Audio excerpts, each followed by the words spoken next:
NDA इस bill को पास करवाने की कोशिश करेगी, वहीं दूसरी ओर विपक्ष इसका पुरजोर विरोध कर सकता है।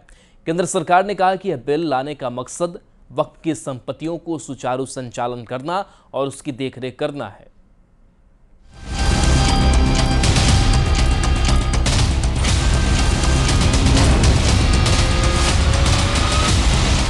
जो संबंधित पक्ष हैं उनसे बात करें, तभी तो आगे बढ़ेंगे। दुनिया के 50 देशों की जितनी जमीन है उतना जमीन भारत में वक्फ बोर्ड के पास है। ये लोग सिर्फ ध्यान भटकाने का काम कर रहे हैं। ये भी एक परंपरा ठीक नहीं है। बड़े बड़े 20 लैंड भूखंड दे दिए जा रहे हैं, ये भी घोटाला है।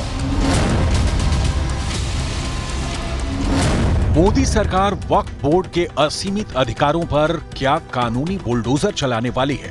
देश की राजनीति में यह सवाल साइक्लोन बनकर इसलिए खड़ा हुआ है क्योंकि सूत्रों के हवाले से खबर है कि मोदी सरकार वक्फ बोर्ड की असीमित शक्तियों पर कैंची चलाने की तैयारी कर रही है। इसके लिए केंद्र सरकार बोर्ड के अधिकारों में 40 संशोधन करने की तैयारी कर रही है। सूत्रों के मुताबिक केंद्र सरकार वक्फ बोर्ड अधिनियम में करीब 40 संशोधन कर सकती है और इसके लिए विधेयक को 2 अगस्त यानी शुक्रवार को ही मंजूरी दी जा चुकी है। सूत्रों के मुताबिक विधेयक में वक्फ बोर्ड को बेहिसाब ताकत देने वाली कुछ धाराएं निरस्त की जा सकती हैं। इसमें सबसे बड़ी कटौती उस अधिकार में होगी जो वक्फ बोर्ड को किसी भी संपत्ति को अपना बताने का अधिकार देता है। इसके अलावा वक्फ बोर्ड में महिलाओं के प्रतिनिधित्व को भी सुनिश्चित किया जा सकता है। सूत्रों के मुताबिक इसके लिए सरकार इसी हफ्ते राज्यसभा में बिल ला सकती है और खबर यह भी है कि वक्फ बोर्ड अधिनियम में संशोधन से पहले सरकार ने कई मुस्लिम बुद्धिजीवियों और वक्फ बोर्ड के सदस्यों से भी बात की है। इस बिल को लेकर अभी तक सरकार ने कुछ नहीं कहा है, लेकिन बीजेपी ने कहा है कि पारदर्शी व्यवस्था के लिए इस बिल का आना जरूरी है। भारत में वक्फ बोर्ड के पास 10 लाख एकड़ जमीन है। अगर आप एरिया वाइज देखिए तो भारत में दुनिया में 50 ऐसे देश हैं जिनका क्षेत्रफल भारत के वक्फ बोर्ड के पास जो जमीन है उससे कम है।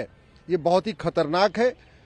ये पहली बात तो पूरी तरीके से भेदभाव करता है। जब भारत में हमने सेकुलर शब्द जोड़ दिया तो ये सेकुलरिज्म के खिलाफ है, ये राइट टू जस्टिस के खिलाफ है, 1 नेशन 1 लॉ का जो कॉन्सेप्ट है उसके बिल्कुल खिलाफ है। संविधान का मतलब होता है समविधान, ऐसा विधान जो सबके लिए समान हो। वक्फ बोर्ड जैसा विधान और किसी के लिए नहीं है, इसलिए इसको पूरी तरीके से खत्म करना चाहिए। ये जो है इसमें सबसे अधिक जो पीड़ित हैं वो गरीब मुसलमान हैं, क्योंकि इसमें प्रभावशाली लोग हैं। ये एक्ट आएगा तो उसका सत्यापन होगा, सत्यापन होने के बाद ही आप उसको ले सकेंगे। अभी वक्त में इतने घपले हैं, माफियागिरी है, वो समाप्त होगी। वक्फ बोर्ड के अधिकारों पर कटौती की खबर से मुस्लिम पर्सनल बोर्ड से लेकर विपक्षी पार्टियों में जबरदस्त खलबली है। मुस्लिम बोर्ड कह चुका है कि ये मुसलमानों को परेशान करने की कोशिश है। AIMIM अध्यक्ष असदुद्दीन ओवैसी कह चुके हैं कि केंद्र सरकार RSS के एजेंडे पर चल रही है और सरकार की नजर मस्जिदों और दरगाहों की जमीन पर है।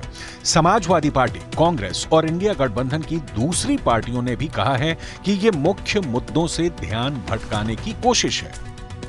बीजेपी शुरू से वक्फ बोर्ड्स और वक्फ की प्रॉपर्टीज के खिलाफ रही है और इनका एक हिंदुत्व का एजेंडा है, RSS का एजेंडा है कि वो शुरू से वक्फ प्रॉपर्टीज को और वक्फ बोर्ड को खत्म करने की कोशिशें करती रही है। वक्फ बोर्ड की मुश्किलें बढ़ाने वाली खबर यह भी है कि संशोधन की लिस्ट में ऐसा संशोधन भी है जिसमें वक्फ बोर्ड के खिलाफ पुराने विवादों की फिर से सुनवाई का रास्ता भी खुल सकता है। वक्फ बोर्ड पर आरोप है कि पिछली सरकारों में मिली असीमित शक्तियों की वजह से वक्फ बोर्ड ने कानून के खिलाफ मंदिर, गुरुद्वारों की जमीन पर कब्जा किया।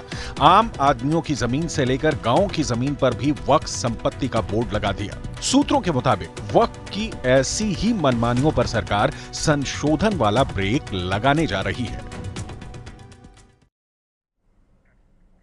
तो देखिए, अब से थोड़ी ही देर के बाद से जो संशोधन बिल है वो पेश किया जाएगा और माना जा रहा है कि 40 इसमें ऐसे संशोधन है। उसके बारे में भी हम समझेंगे कि कौन कौन से वो संशोधन है, क्या कुछ बदलाव जो है वो होगा इस अगर बिल जो है वो पास हो जाता है तो। हालांकि इस बीच कहीं ना कहीं देखा जाए तो लगातार जो विपक्ष है उसकी तरफ से सवाल इस पर कई तरीके से उठाए जा रहे हैं। इसके विरोध की बात कही जा रही कि जब सदन में बिल पेश किया जाएगा तो हम इसका विरोध करेंगे।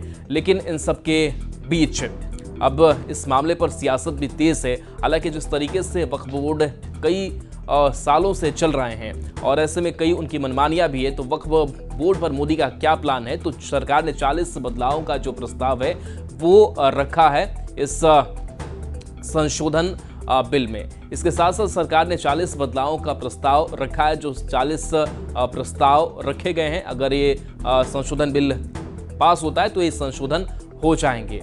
तो मोदी सरकार का क्या क्या प्लान है? तो निकायों में महिलाओं को प्रतिनिधित्व देने का प्रस्ताव भी इस संशोधन बिल में है। इसके साथ साथ वक्फ बोर्ड की जो शक्तियां हैं वो सीमित कर दी जाएंगी। बोर्ड की संरचना में परिवर्तन का भी जो प्रस्ताव है वो रखा गया है और ये 40 संशोधन किए जाएंगे।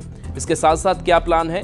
तो बोर्ड की संरचना के साथ साथ ताकतवर लोगों का बोर्ड पर कब्जा हमेशा से देखा गया है और इसको लेकर भी कई जो परिवर्तन है वो किए जाएंगे।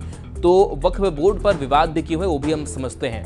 तो सरकार ने 40 बदलावों का जो प्रस्ताव है वो रखा है। संपत्ति कब्जे में अतिक्रमण, भ्रष्टाचार के आरोप जो हैं वो भी वक्फ बोर्ड पर लगते आए हैं और मुस्लिम महिलाएं सबसे ज़्यादा इसमें पीड़ित बताई जाती हैं कि वो सबसे ज़्यादा पीड़ित हुई हैं। तलाकशुदा महिला खासकर की बात करें और उनके बच्चों की अगर बात करें तो उनको अधिकार नहीं मिल पाता है।